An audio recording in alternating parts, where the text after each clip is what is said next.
Narito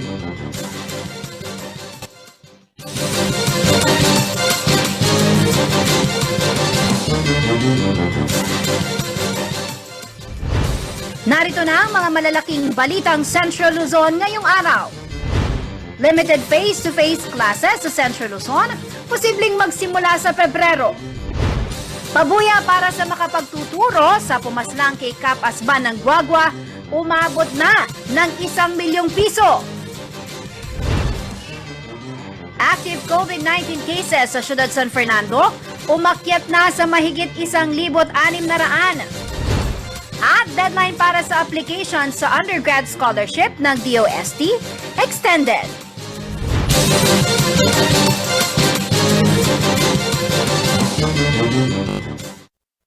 Magandang gabi ka rin iyon. Ako po si Jennifer Salenga. Oras na para sa mga may init na balita, Central Luzon. Umabot na sa 1 milyong piso ang naghihintay na pabuya para po sa sinumang makapagtuturo sa mga pumaslang kay Kapitan Rainier Asban ng Santo Niño, Guagua, Pampanga.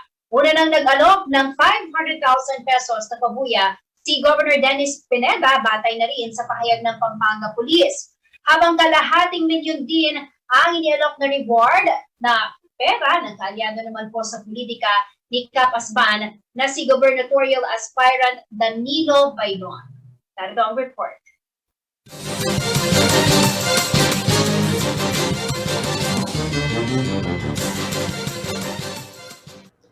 Patuloy ang paghahanap ng hustisya ng mga kaanak, kaibigan at kaalyado sa politika ng napatay na barangay captain na si Rainier Asban ng Santo Niño, Guagua, Pampanga.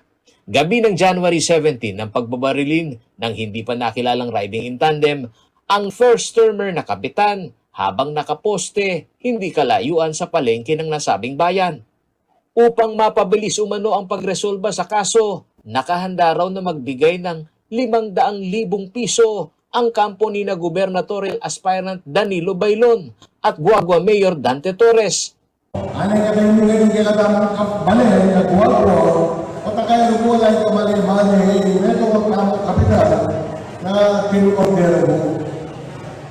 So, really, imbuli na po yung kaluguran na Boy Bailon, banda po, Richard Mason, na po, bibigyan mo po 100,000 reward, pareha na.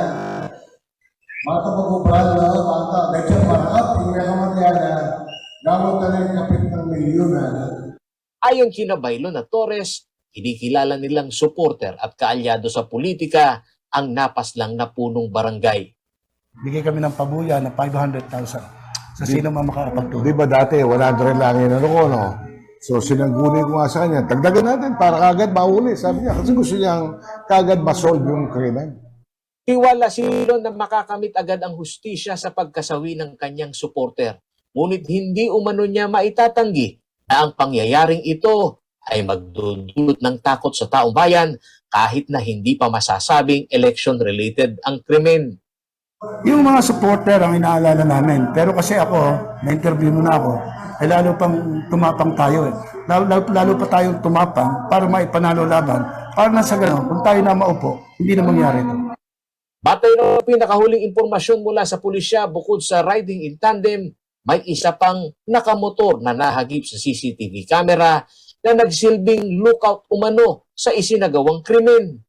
Well, kasalukan niya sa Campo Libas, no? Nagmi-meeting yung EP natin. So far, parang nalaman nila, dalawa pala yung nakamotor. No? So, may dagdag na impormasyon.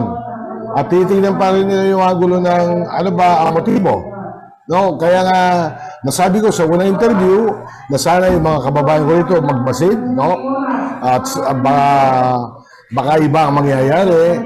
Hindi naman natin diniskwento ang mga motibo, pero mas maganda na sana hindi ito election-related. Ano? Samantala, bago pa maghayag ng 500,000 na reward money ang kampo ni Torres at Bailon, nauna nang nag-alok ng kalahating milyong pisong pabuya ang provincial government ng Pampanga sa pangunguna ni Governor Dennis Delta Pineda.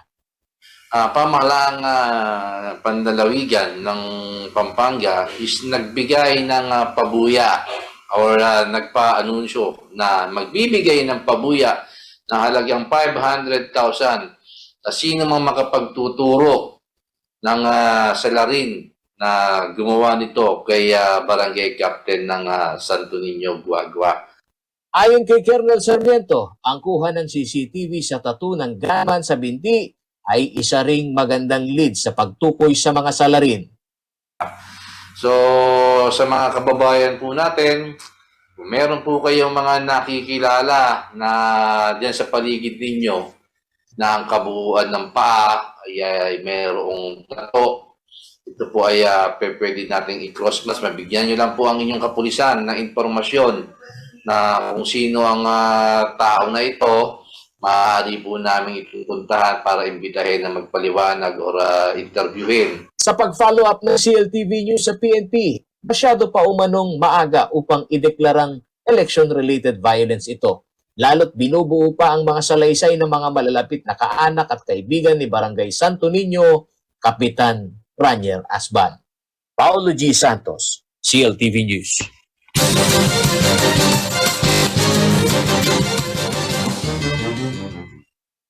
Patuloy na tumataas ang bilang na aktibong kaso ng COVID-19 sa siyudad San Fernando, Pampanga.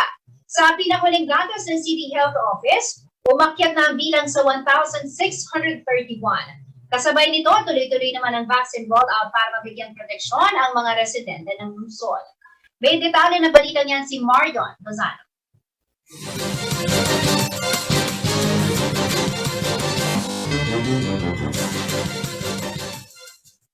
Halos isang buwan matapos ideklarang COVID-free na ang siyudad San Fernando, Pampanga, muli na namang lumobo ang bilang ng mga nahahawaan ng nasabing sakit. Sa inilabas na datos ng City Health Office nitong January 19, makikitang pumalo na sa 1,631 ang bilang ng active cases, malayo sa 0 cases noong December 22. Noong January 14, ay naitala ang all-time high COVID-19 cases sa syudad, kung saan umabot sa 257 ang naiulat na bagong kaso. Nangungunang Barangay Dolores sa may pinakamaraming aktibong kaso sa syudad na umabot na sa 240. Sinundan niya ng Barangay San Agustin na mayroong 173 na aktibong kaso. Pumangatlo naman ang Barangay Bulaon na mayroong 113 na aktibong kaso. Pang-apat naman ang Barangay Sindalan na nasa 106 ang active cases. At panglima naman ang Barangay Kalulot na may 100 aktibong kaso ng COVID-19. Habang pinakamababa naman ang Barangay Santo Rosario, kung saan mayroon lamang 3 na aktibong kaso. Dahil sa patuloy na pagtaas ng bilang ng mga tinatamaan ng COVID-19, ay mananatili sa Alert Level 3 ang probinsya ng Pampanga hanggang January 31, 2022. Patuloy pa rin ang pagpapatupad ng mas maigpit na patakaran sa siyudad San Fernando. Magkakaiba naman ang reaksyon ng mga Fernandino kaugnay ng iba't ibang protocol na ipinatutupad. Sasuot po ng face mask, tas social distancing, palaging mag-alcohol, tas mag-stay at home. Normal na lang po sa akin ngayon ang sir, pagsusuot ng face mask. Taon ngayon, may ginagawa pa po tayong pag-iingat or parang normal na lang? Parang normal na lang po. Samantala, sa pinakahuling datos ng CHO noong January 13, umabot na sa 211,759 ang bilang ng fully vaccinated individuals o 87.5% ng target population ng CSFP. Habang 13,442 naman umano ang nakatanggap na ng booster shot. Nagsasagawa rin ng telemedicine ng syudad kung saan may nakalaan na numero kada barangay na pwedeng tawagan ng mga residente na nakakaranas ng sintomas ng COVID-19. As of January 19, ay umabot na sa 13,300 ang total confirmed cases ng COVID-19 sa siyudad San Fernando. 11,340 dito ay gumaling na, habang 329 naman ang pumanaw. Marion Lozano, CLTV News.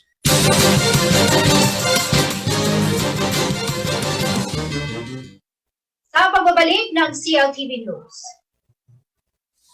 Limited face-to-face classes sa Central Luzon, posibleng magsimula sa Pebrero. At deadline para sa application sa undergrad scholarship ng DOST extended. Manatiling nakatutok para sa iba pang mga nangungunang balita ngayong araw. Sa haba po ng traffic sa EDSA, pabayaan ko po na umihi. Madalas po nakakaranas ako ng pananakit ng aking bewang. Ang findings po sa akin, nagkaroon po ako ng kidney stone. Dahil sa kidney care, ang problema ko sa kidney ko, solved na. Kayang-kaya ng kidney care. Ang kidney care, hindi gamot, hindi dapat gamitin panggamot sa anumang uri ng sakit.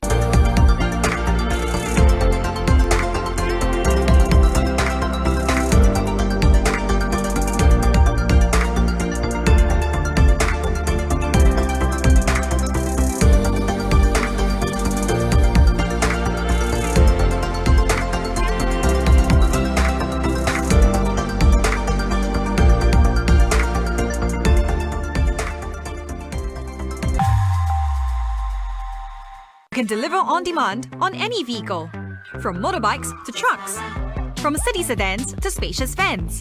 The big, the small, our fleet moves them all. Download the Lala Move app. In the Philippines, one of the first non-life insurance companies that established its head office outside Metro Manila emerged. Strength, integrity, and with a proven track record of service in the countryside. Join the journey to our third decade. Corporate Guarantee. We value our commitment.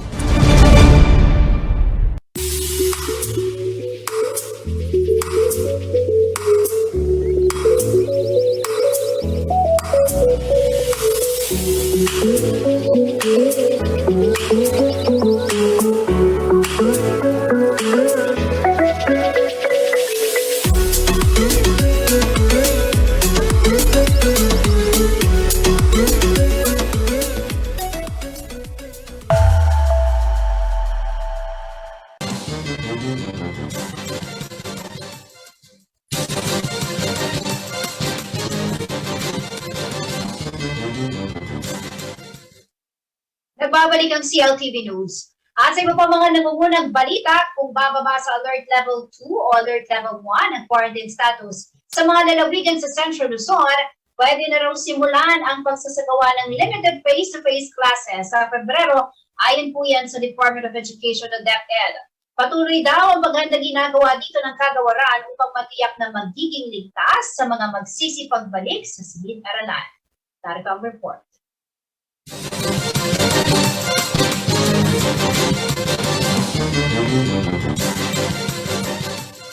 Maaari magsimula na sa unang linggo ng Pebrero ang limited face-to-face classes sa Central Luzon kung maibababa na sa Alert Level 2 o Alert Level 1 ang quarantine restriction sa reyon. Ayon kay Department of Education o DepEd Region 3 Regional Information Officer Michelle Lacson, nakatakda na sana umano magsagawa ng limited face-to-face classes ngayong buwan. Ngunit napornada ito nang maisailalim ang Central Luzon sa Alert Level 3 dulot ng pagdami ng mga nahahawaan ng COVID-19. School safety assessment tool, doon natin makikita. At sa pagsasagawa nito, may papakita natin sa ating mga LGUs yung distribution ay nasa mga LGU officials natin. So doon sa naging pilot implementation natin na lahat ng mga naging preparations nila at yung mga protocols ay nasunod. Dahil din naman dito, ay binawi ng mga LGU at mga magulang ng mga estudyante ang suporta sa pagsasagawa ng physical classes. Sakali namang matuloy ang pagpapatupad ng face-to-face classes, ay kinakailangan muna umanong maipasa ng mga paaralan ang mga kriteria ng School Safety Assessment Tool. Ayon doon, nakatanggap umano ng satisfactory result at positive feedback mula sa mga mag-aaral, magulang at teachers ang pilot implementation ng limited face-to-face classes na isinagawa noong November 15 hanggang December 20 ng nakaraang taon.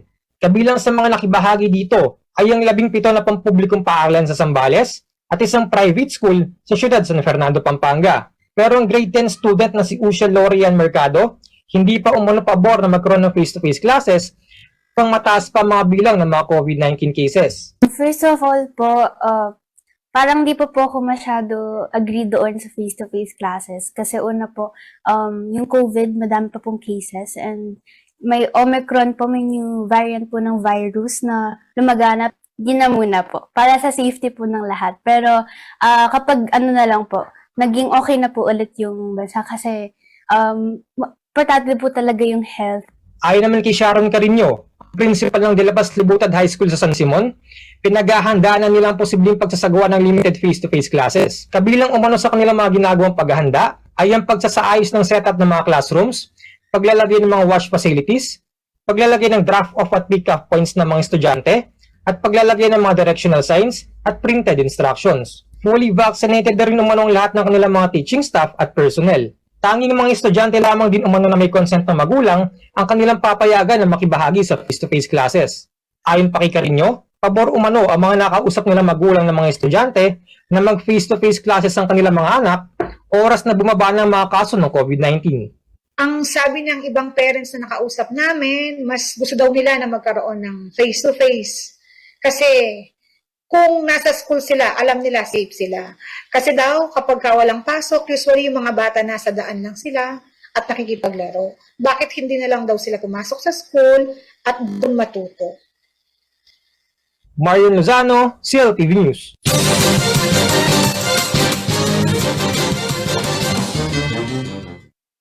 Magandang balita po para sa mga mag-aaral na nais kumuha ng kursong may kaugnayan sa siyensya sa kolehiyo. Extended ang deadline para sa application sa undergrad scholarship ng Department of Science and Technology hanggang January 31. Ano-ano nga ba mga rekisito at ano ang pwedeng tanggapin ng mapipiling scholar? Alamin po yan sa ulat ni J.M. De Jesus.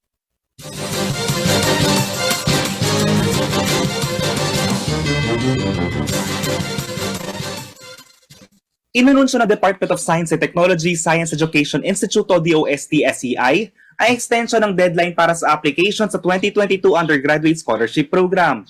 Ayon kay DOST Region 3 Science Research Specialist Marites Batak, naisikayatin ng nasabing programa ang mga kabataang Pilipino na may aking talento na kumuha ng mga kurso o karerang nasa larangan ng science and technology upang matiyak ang sapat na dami ng mga taong maaaring magsilbing gabay ng bansa tungo sa pambansang kaunlaran. Dagdag niya, nakakapagbigay ito ng oportunidad para sa mga estudyanteng may hilig sa agham at teknolohiya na makapagpatuloy sa kolehiyo sa pamamagitan ng pagbibigay ng pinansyal na tulong.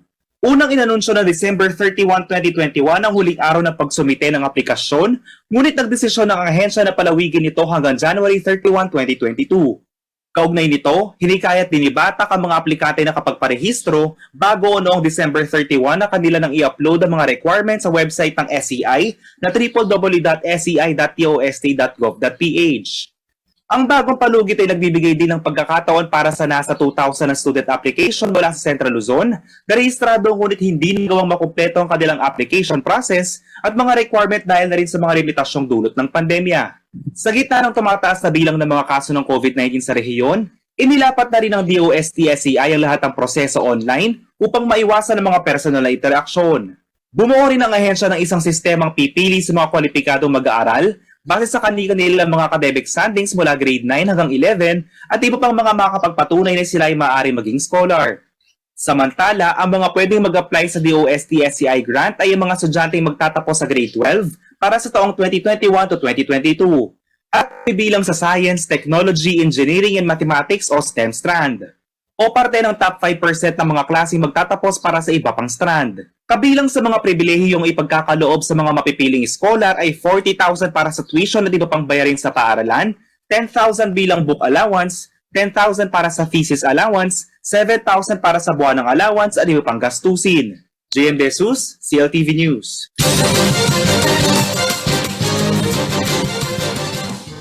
Sa pagbabalik ng CLTV News, kilalanin ang kandidatong si Christopher Joseph C.J. Ponce, aspiring councilor sa Angeles City. At pagpapaunlad ng sektor ng agrikultura kasama sa top priority ni City of San Fernando, Pampanga Mayoral Aspirant Oka Rodriguez. Manatiling nakatutok at magbabalik ng CLTV News. Ang wasto at regular na paghuhugas ng kamay ay ang pinakamabisang paraan para makaiwas sa COVID-19. Sundin lamang ang mga simpleng hakbang. Hugasan ang inyong mga kamay gamit ang sabon at tubig. Kuskusin mabuti ang inyong mga kamay. Magsimula sa palad hanggang sa pagitan ng mga daliri at likod ng kamay. Gawin ito sa loob ng 20 segundo. Panlawang mabuti ang inyong mga kamay at patuyuin ito gamit ang malinis na tuwalya.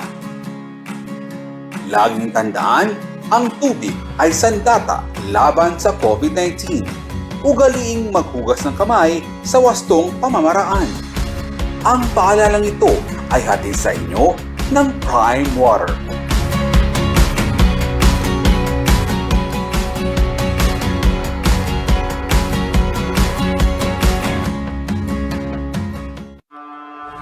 Why do humans have a desire to go up and over and not around? For some, it's not just about going against the tide, but also being over their doubts about the world and knowing that they can make it better. Truth is, we go up and over what's ahead of us so we can overcome the biggest obstacle, ourselves. New Ford Ranger FX4 Max. Live the Ranger life.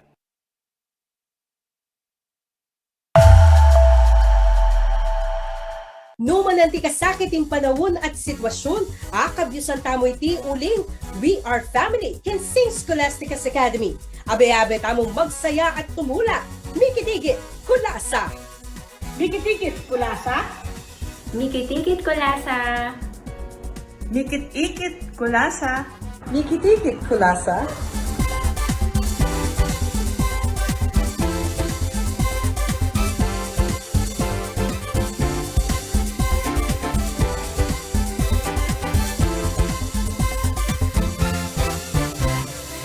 You can deliver on demand, here, there, everywhere. From the near to the far away, from wherever you are to wherever this is. Deliver to more destinations locally without ever expanding reach. Download the Lala Move app. Lala Move. Association of Land and Sea, the world created in front of me.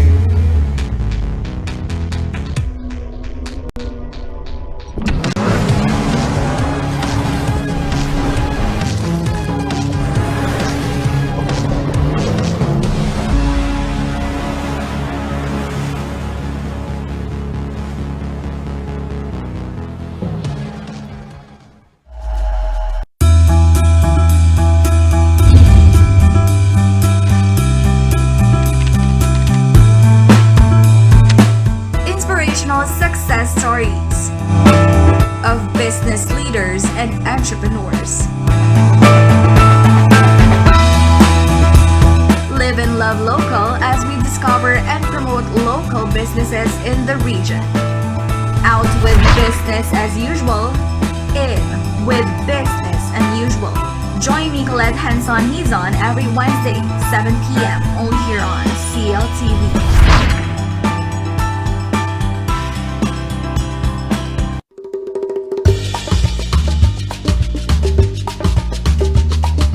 Anyang Marcalpa Farmlands, Quezon, Pampanga. May giyang libangan daring anak akapampangan o maski na rin mga tuwa na mandakap lang insekto kaya rininguran. Kaybat, luto de ang pongkanan. Kanita, sobrala karakalketi. Ing pamandakap insekto taga nang maka-enjoy ang pong exciting kasi makatok nang la underground. Bang kanitang arakap mula, kailangan may gamitan ng gamat mo. O, atin na kang idea kay ngamonon ko. Aywa, in kamaro o mole crickets. Kareng Kapampangan, considered ang delicacy. Dakala, patse kauran, ang pumabasahing gabon. King August, September. Keti Pampanga, ating papingbale na mag-celebrate Kamuro Festival, ing magalang. Manyaman taga ng mga exotic foods, lalo na't aliwaliwang luto, ing malyari mong gawan Kenny. Malyaring adobo, malyaring yalo meking bringi, at miyayaliwa pa. Aliwaya taga na yung Kapampangan ikakabalit, atakan mo na ba yung kamaro? Nung halipa, subuknan mo uling siguradong metong mo yung sabyan mo. Kanyaman!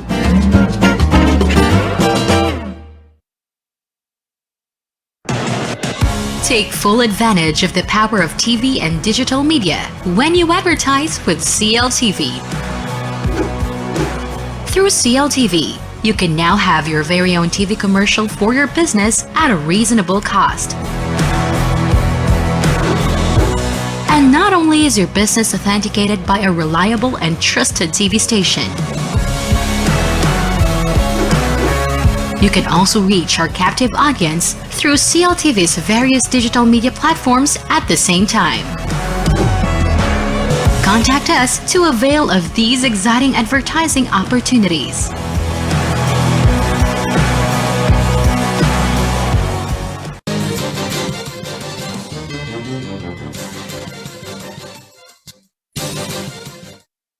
Nagbabalik ang CLTV News. Ang ating pong panauhin ngayong gabi ay kasalukuyang nag-aaral ng abogasya sa Angeles University Foundation kung sakaling bibigyan po ng pagkakataon na maglingkod sa Konseho ng Siyudad Angeles ay tututukan umano niya ang karapatang pantao at magbibigay ng serbisyong masalese sa kanyang mga kababayan. Mga karehayon, kumustahin at alamin po natin kung ano pa ba ang mga plataforma ni aspiring counselor from, of course, Angeles City, no, na si Christopher Joseph CJ Ponce dito po sa Kilalanin ang Kandidato segment. Magandang gabi sa iyo, Sir CJ, at welcome sa CLTV News. Maraming salamat po. Magandang gabi, Miss Jen, and magandang gabi po sa lahat po ng ating mga nanonood po ngayong gabi. Okay. Parang maraming mga kabataan na yun, ano, ang for Pampanga, ang interesadong pasukin ang mundo ng politika. Of course, ang ating pong bisita, no, ay napakabata pa at nais na niyang subukang magserbisyo, no, sa mga Angelenos given the chance. This is your opportunity, Sir CJ, upang ipakilala ang iyong sarili, lalo na sa mga kababayan mo sa Angeles City. Sino ba si CJ Ponce? Okay. Maraming salamat po. Good evening po sa ating lahat. Bali, ako po si CJ Ponce. Ako po yung panganay na anak ng kasulukuyang konsehal po dito sa Angeles City. Bali, nag-2 terms po yung father ko dito sa Angeles as counselor. Tapos, ngayon po, nangarap din po ang aking ama na pumunta sa mas mataas na posisyon sa larangan po ng politiko para mas makapagsilbi po sa mas marami pa pong mga tao. Tumakbo po siya bilang isang representante ng Dumper Party List. Ano po to? Party list po siya. Nire-representante niya po yung sektor ng mga drivers at mga commuters po para sa kanilang kaligtasan at mas maayos po na pamamalakad po. Ngayon po, simula bata pa lang po kami, nagtutulungan na po kami ng father ko para makapagpatulong po sa mga tao. At nung nag-graduate po ako around 2018 ng legal management sa DLSU sa Manila, ako po yung humawak po ng family business po namin at the same time. Kaantabay ko po ang aking ama sa pag-oorganisa ng mga events para makatulong po sa mga tao. Lalo na po ngayon pong pandemya, nung late 2019 po yata, nagsimula yung pandemya. Doon po pinaka nahirapan yung mga tao at ang mga kumpanya. Lalo na po yung mga nahihirapan pong mga tao, hindi po nila alam kung saan po sila makakuha ng mga personal protective equipment. Hindi rin po nila alam kung paano po mas lalago po ang kanilang mga munting mga negosyo. Ngayon po, yung sa pagiging konsehal po ng aking ama at ang aming mga negosyo, minsan hindi po nagiging sapat ito Hindi po nagiging sapat ito para matulungan niyo po yung mga tao sa kanila pong mga kailangan. So, kinailangan po natin maghanap ng mga resourceful ways para makapag-contact po, lalo na po sa mga kumpanya na may mga kaya para makapagbigay po sa mga tao. So, nakapag-supply po tayo ng mga personal protective equipment sa awa po ng Diyos sa mga nangangailangan. Pero Sir CJ, as of now, ikaw ay estudyante at nag-aaral ng abogasya, tama ba? Yes po. Ito bang pag-aaral mo ng law has something to do with your dream na maging politiko, no? Of course, ang iyong pinapasok ngayon ay sa City Council at alam naman natin na tungkulin, no, ng taga-konseho yung paggawa ng mga batas sa mga ordinansa. Ibig bang sabihin ito talagang ito yung path na gusto mong tahakin talaga? Simula bata pa lang po ako, meron po akong urge, meron na po akong desire para makapag-serve po sa mga tao. At hindi ko lang po in-expect na tatakbo po ako na ngayon na po talaga na ito na po talagang upcoming elections. Kinuha ko lang po talaga yung opportunity nung nalaman ko po yung father ko, tatakbo po siyang nasyonal, paano po yung mga constituents at yung mga umaasa po sa serbisyo namin para sa mga tao. Kinuha ko na po yung opportunity na yun. At ngayon po, ito pong paghabol ko po sa politiko, yung question niyo po kanina, Miss Jennifer, kung part po ba talaga ng dream ko po, yung pagiging abogado at pagiging politiko. Pinangarap ko po ang dalawa simula bata pa lang po ako at naniniwala po ako na malaki pong parte sa pagiging politiko ang pag-aaral po ng batas para mas maintindihan po natin ito. Pero habang tumatagal po na lumalaki po ako dito po sa larangan po ng politiko at sa pakikipagsalamuha po sa mga tao, may mas malalim pa po siyang kailangan matutunan pa. At nakikita ko po kung gaano po silang malayong direksyon na may mga magkakadikit pong mga bagay silang pwedeng ipagdikit, pero ang pinag-aaralan po ay malayo po talaga. Dahil sa pagiging public servant po, dito ko po nalalaman kung paano po talaga pakinggan ang kailangan po ng mga tao at kung paano po ma-apply ang kanilang mga gusto sa gusto po nating mga mangyari. Pero itong decision mo, Sir CJ, ito ba ay your own decision or somehow naka-influence din yung experience ng father mo dahil nanindihan siya ng 2 termino sa Angeles City? Yes po. Parehas po naka-apekto. Sarili ko pong desisyon at ang mga experience ko po with my father. Okay. Ito siguro ang isa sa inaabangan at nais tanungin ng ating mga kababayan from Angeles City. Ano ba ang kakayanan ng isang 24 years old, tama ba? Na baguhan at sinusubukan pasukin ang larangan ng politika. Ano ang karanasan mo para maari mong magamit kung sakaling ikaw ay palaring manalo sa darating na election? Yes po. Isa sa aking mga karanasan ay katulad po ng sabi ko po kanina, yung pag-antabay ko po sa father ko po. Simula bata pa lang po kami, nakasama niya rin po ako kung paano po siya tumutulong sa mga tao. Pero ito pong kung sakali man po manalo po ako at mailuklok po ako sa posisyon ng pagiging konsehal ng Angeles City, buong puso ko pong kayang sabihin sa mga tao na hindi po ako isang milagro na kapag naiupo po ako, mababago ko po yung syudad o mababago ko po yung buhay ng mga tao. Isa rin po to sa aking mga kinakatakutan sa aking pagluklok sa posisyon na paano po kung nailuklok po ako sa posisyon at hindi ko po nabago yung buhay ng mga tao. At yun po yung pinagsisikapan ko pong alamin at pinagsisikapan ko pong matutunan sa bawat araw na lumilipas. Ngayon po, habang nakikipagsalamuha po ako sa mga tao, nung natututunan ko po yung mga damdamin nila, nawawala po pa konti-konti ang takot ko po na makapagpabago ng isang syudad, makapagpabago ng isang komunidad. Dahil alam ko pong kaantabay naman po nila ako dito po sa paglaki ko po sa larangan ng politika.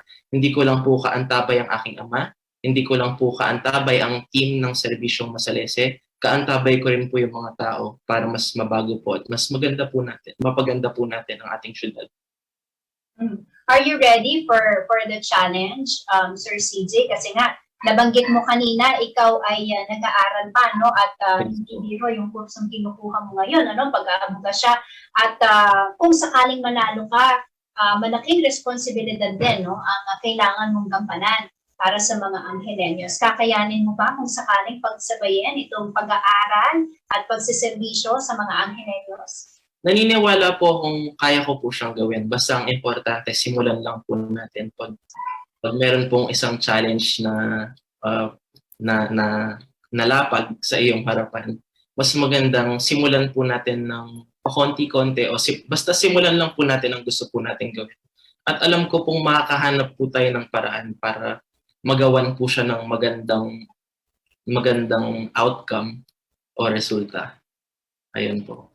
Alright. Bago tayo tumungo sa mga plataforma mo, Sir CJ, kasi nga ikaw ay baguhan at bata pa at alam naman natin yung mga kalaban mo na humahabol as counselor sa Angeles City, mga batika na, no? Yung iba, matagal na panahon ng nagserbisyo at bumabalik, no? As sa konseho ng Angeles City. Paano mo ito pinagpaplatnuhan? Paano ang pangangampanya o stratehiyang nais mong gawin, para mapansin ka at mabigyan ng pagkakataon, kasi nga ho, dito sa kilalanin ng kandidato, marami na tayo mga kabataan na na-interview, mga next generation na, na pumapasok sa larangan ng politika. Ikaw, paano mo ito pinaghahandaan? Alam ko po na batikan po ang aking mga kalaban at dahil po mga batikan po sila, nirespeto ko po sila at nakikipagsalamuha po ako sa kanila para mas may matutunan pa rin po ako. At actually, minsan naghihingi pa nga po ako ng advices po sa kanila. Pero hindi po natin mahanap ang sagot kung paano po talaga ako mananalo. Kalaban po sila. Pero ang tanging ginagawa ko lang po ay nakikipagkilala po ako sa mga tao. Patuloy-tuloy po ako natututo. At ina-apply po natin ang mga natututunan po natin sa bawat hakbang na ginagawa po natin. Okay. Sabi mo nga, nung panahon na nagsisilbi ang iyong ama as city councilor, nandyan ka, nakikita mo kung ano ang nangyayari sa Angeles City, aware ka sa tungkulin na kailangan mong gampanan because of your father. Ano ang nakikita mong problema sa Angeles City na sa tingin mo ay kailangang gawa ng paraan, bigyan ng solusyon, at sa tingin mo kung ikaw ay mananalo ay malaki ang magagawa mo, malaki ang maiaambag mo?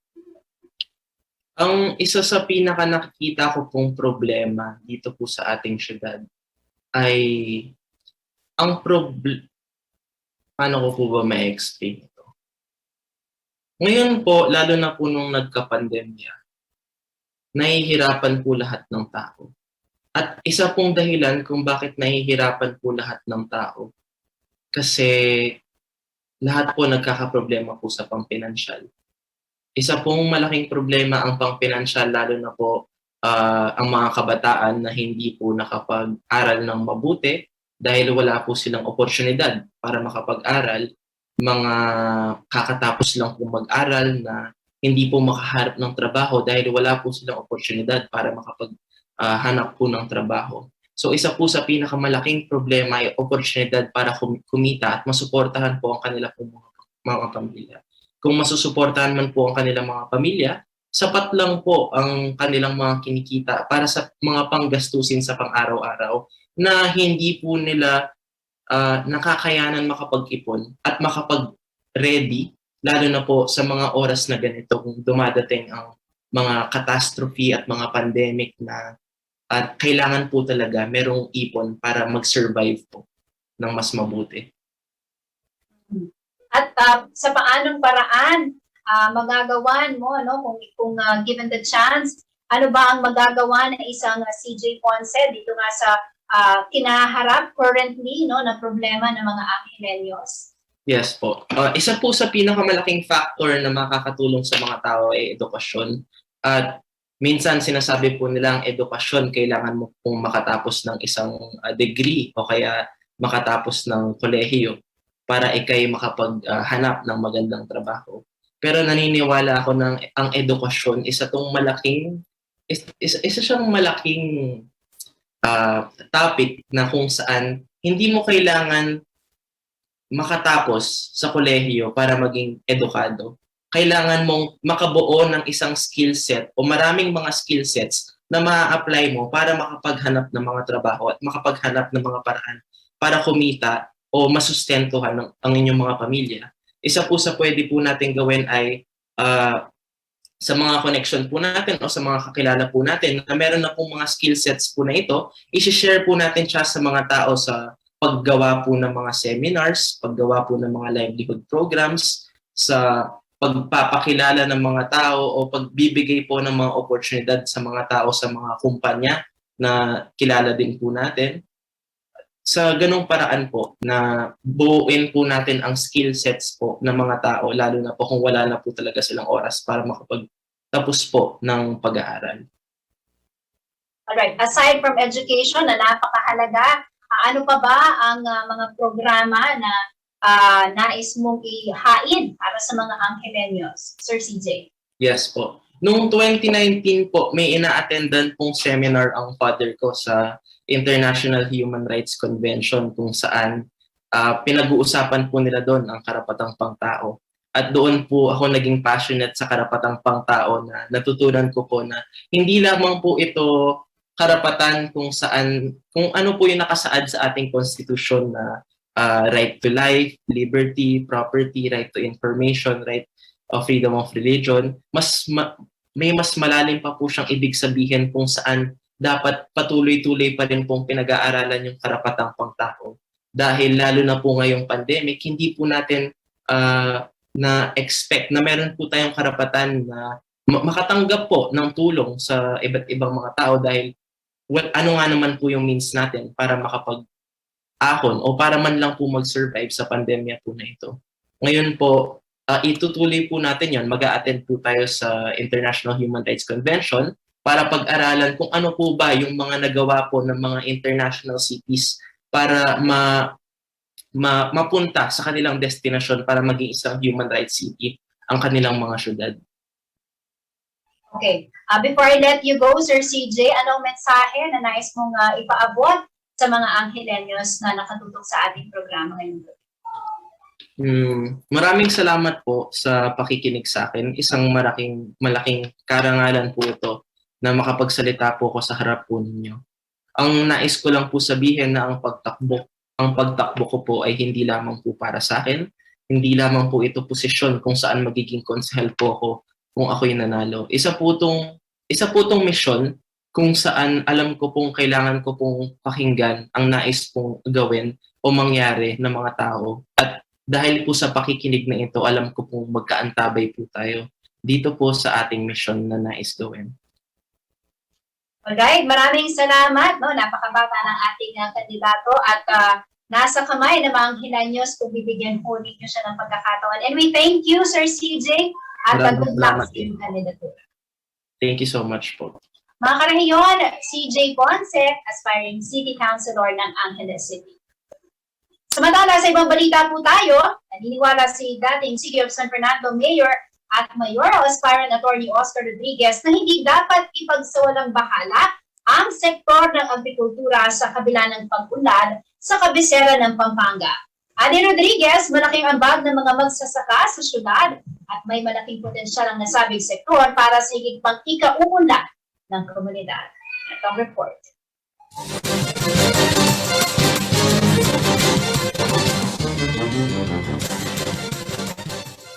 Sa gitna ng progreso sa mga industrial zone at commercial business district ng Siyudad San Fernando na kapital ng Pampanga, naniniwala si Mayoral Aspirant Oka Rodriguez na hindi pa rin dapat mapag-iwanan ang pagpapaunlad ng sektor ng agrikultura. Bilang dating mambabatas, ikinwento ni Rodriguez na ang epekto ng pambansang pulisiya na Rice Tarification Law o RTL ang naging sanhi ngayon ng pagbebenta ng ilang Fernandino na magsasaka sa kanilang lupang sinasaka dahil sa matinding pagkalugi. Imagine pati hortelano ngayon mututura gusto. Halos ay namalapitan. Enorme siyang tanam. Ang berira pang misalin na namoy karelang sasakahan. Yung grabe yung milyari mo naman kayong agrikultura. Naniniwala si Rodriguez na mga lupaing pang-agrikultura ng lungsod ay kailangang hindi mapag-iwanan. Lalo na't sa obserbasyon ng mga ekonomista, ito ang makakabangon sa bansa. Ngunit sa kabila umano nito, batid ni Rodriguez ang kinahinatnan ng mga magsasaka dahil ultimo pataba sa lupa ay hindi napigilan ang pagsipa ng presyo. Wala ko mo rin mong maswerte kaya ng pandemya ngayon ni Reng, Hortelano, Uling, ila, mituran ng pandemic. Mituran la, kaya ngalaga, naning karelang produce, kaya ngalaga naning karelang input. Can you imagine, 2 years ago, or last year po, 800 dyan mo in fertilizer. Ngayon 2,800 niya. Diyos ko. Ano yung pang-ipawit Hortelano ken. So, masakit siya left and right. Pati kaya agrikultura problema kay Maragol. Oo, miswerte yan kung manungkulan. Kasi bilang mayor as head of the executive here. Kaya yung problema, yan ay biro-biro. Git pa ng dating mambabatas na nais magbalik bilang alkalde, mga maliit na magsasaka ang pinakaapektado sa rice tarification law dahil pinapayagan nito ang malakihang pag-angkat ng bigas mula sa ibang bansa. Pero kaya katamo naming malilyari. O ba't may pa kanyan? O ba't grabe yung naging problema kaya mong fertilizer? O invest na masubsidize, mo mag-tripling halaga. Potang kay, potang mamisalila rening Hortelano as nakababay nga lago. Babanatom daw pa rening middleman. Babaring presyo. May siya, paleya, mituturan niya yung Hortelano yan. Yung NFA, tanggewagang rice tarification law, bomba ito.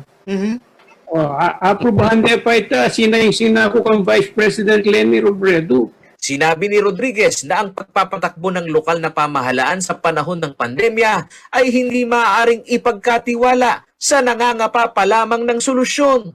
Kailangan umanong maunawaan ng mga botante na gaano man kaprogresibo ang iba't ibang industriya ng syudad, ang sektor ng pagsasaka ay hindi dapat maiwan sa prioridad ng sino mang mailuluklok sa city government ng San Fernando. Sa higit 1,700 hektaryang lawak ng lupaing pang-agrikultura ng San Fernando na binubuo ng palayan at taniman ng tubo, ayon kay Rodriguez, malaki raw ang potensyal ng mga ito at hindi dapat lumiit ang nasasakupang espasyo. Paolo G. Santos, CLTV News.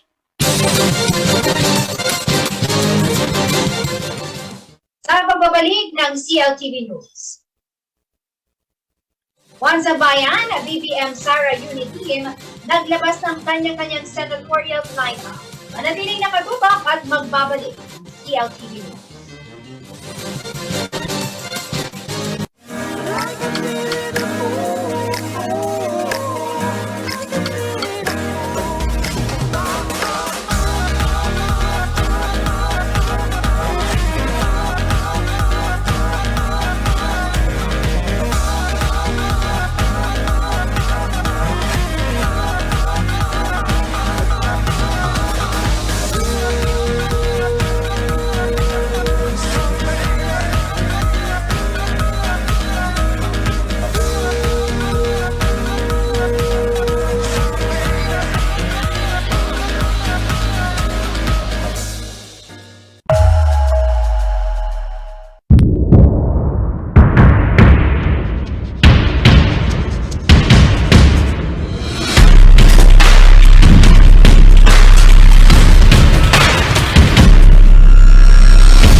Hi, I am Bianca, and welcome to Sensei. This program aims to feature people sharing their skills and talents to the church.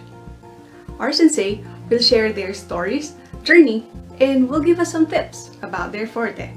So don't forget to join us as we explore, learn, and improve here in Sensei. And you can catch us every Sunday, 10:30 a.m.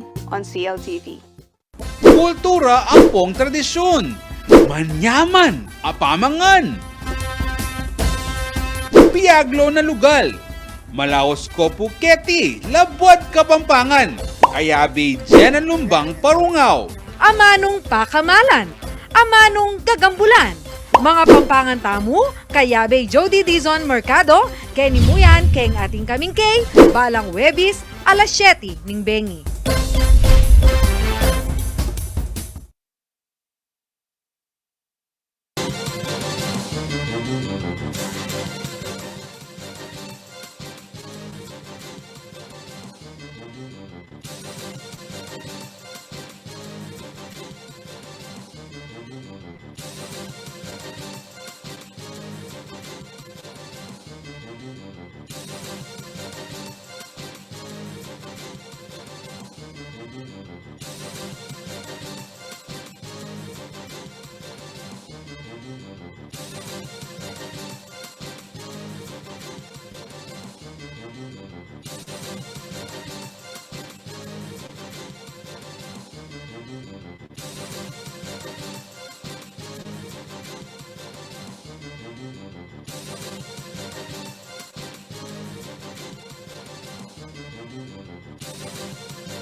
Nagbabalik ang CLTV News. Habang papalapit po ang pagsisimula ng campaign period, patuloy sa pagpapalakas ng puwersa at iba't ibang koalisyon na may kalapok o may sinusuportahan sa eleksyon. Nitong Miyerkules, naglabas ang senatorial line-up na One Sambayan Coalition, maging ang BBM Sara Unity. Sino-sino ang nasa listahan? Alamin po yan sa ulat ni Angelica Cara.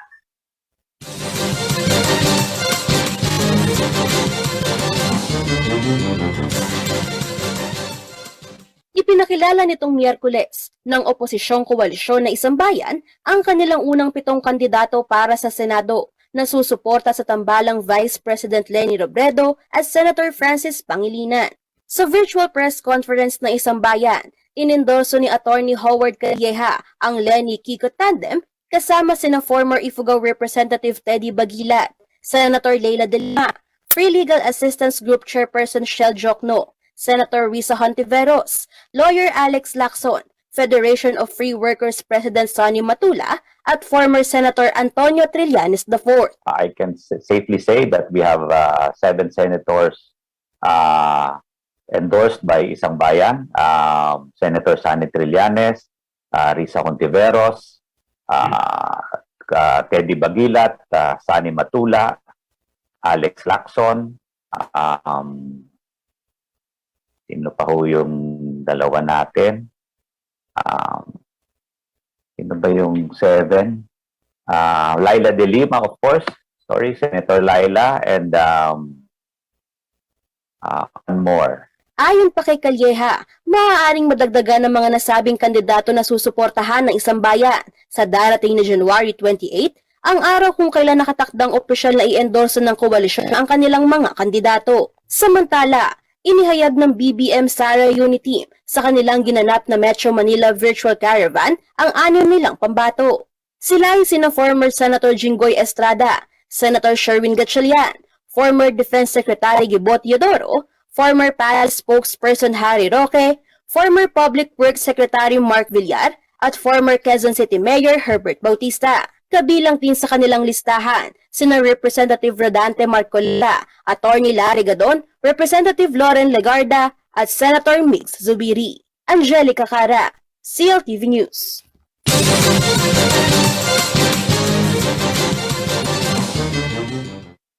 Narito naman ay isang mabilis na silip sa mga balita mula sa iba't ibang bahagi ng rehiyon. Atin ni Angelica Cara sa CL News Express.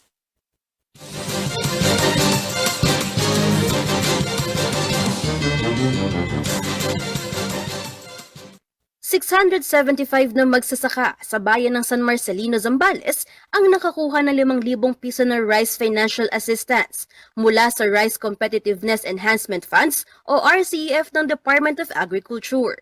Sila umano ang unang batch ng mga benepisyaryo ng RCEF sa nasabing lugar. Tiniyak ng departamento na ang mga benepisyaryo ay rehistrado sa Registry System for Basic Sector in Agriculture at nagmamay-ari ng 2 ektaryang sakahan. Kasama ng Department of Agriculture at ng pamahalaan ng bayan ng San Marcelino sa programang ito ang Universal Storefront Service Corporation Remittance Center. Samantala, sinigurado ni Mayor Elvis Soria na hindi mawawala ang mga operasyon ng mga programang pang-agrikultura ng lokal na pamahalaan. Ito ay ipagpapatuloy pa rin, mayroon mang pandemya o wala. Para sa iba pang balita, isa-isa nang itinatayo ang mga poste para sa San Rafael Flyover sa Bulacan. Tinatayang 768 na milyong piso ang halaga ng proyekto na pinondohan ng Official Development Assistance Japan International Cooperation Agency. Ang flyover ay para sa mga tumatawid sa crossing ng Plaridel Arterial Bypass Road at sa kalsadang Bago Road. Ayon kay DPWH Regional Director Rosaler Tolentino, pangalawa ito sa mga flyover sa kahabaan ng Plaridel Arterial Bypass Road. Asahan daw na kapag natapos ang San Rafael Flyover sa huling bahagi ng 2022, magiging ligtas na ang pagtawid ng mga sasakyan na dumaraan sa kalsadang Bago Road sa Plaridel Arterial Bypass at maiiwasan na ang masikip na daloy ng trapiko. Samantala, hinamon ng National Nutrition Council o NNC ang mga barangay captain at mga barangay nutrition committee na pahalagahan ng sapat na nutrisyon para sa pag-unlad ng komunidad. Ayon kay Health Undersecretary at NNC Executive Director Azucena Dayang Hirang, magsisimula ngayong taon ang pagpapatupad ng mga local government units ng paghahatid ng serbisyong pangkalusugan, nutrisyon at serbisyong panlipunan kasama ang karagdagang pondo na kanilang matatanggap sa bisa ng Mandanas Garcia ruling. Inaasahan na ang mga barangay captain ang mangunguna sa pagpupulong sa mga miyembro ng BNC upang talakayin kung paano wawakasan ang malnutrisyon sa pamamagitan ng pagbuo ng sarili nilang Barangay Nutrition Action Plan na naaayon sa Philippine Plan of Action for Nutrition. Angelica Cara, CLTV News.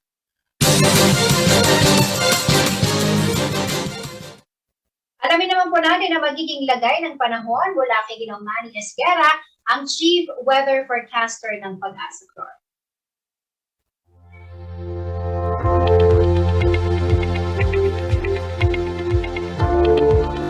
Narito po magiging taya ng panahon sa susunod na 24 oras. Shear line o tail end ng frontal system pa rin po nakakaapekto, pero ito po ay dito na lamang sa may southern Luzon. At northeast monsoon naman po nakakaapekto sa nalalabing bahagi pa ng Luzon. So sa ngayon po ay ang Bicol Region, ang Quezon, Northern Samar at Eastern Samar at Samar ay bahagya po hanggang sa komisyon ay magiging maulap. Ang Papawirin, ito po ay magkakaroon sila ng mga kalat-kalat ng mga pagulan, pagkilat at pagkulog, dulot po ito ng shear line. Samantala po ang Cagayan Valley at ang Aurora, dyan po malakas yung hanging amihan at dyan po yung nagkakaroon sila din ng mga kalat-kalat ng mga mahihinang mga pagulan. Ang Metro Manila po at nalalabing bahagi ng Luzon, kasama na po tayo dito, ang Pampanga, ay bahagi hanggang sa komisyon ay magiging maulap din ng Papawirin. Meron lamang po tayo inaasahan mga isolated light rays o mga mahihinang mga pagulan. Ito po ay dulot pa rin ng hanging amihan, kaya enjoy pa po natin. And then ang Mindanao po, localized thunderstorm po nagpapaula sa kanila doon. Mag-ingat pa rin po tayo. At yan ang mga balitang nakalap ng CLTV News. Kasama po ang buong pwersa ng CLTV News and Current Affairs.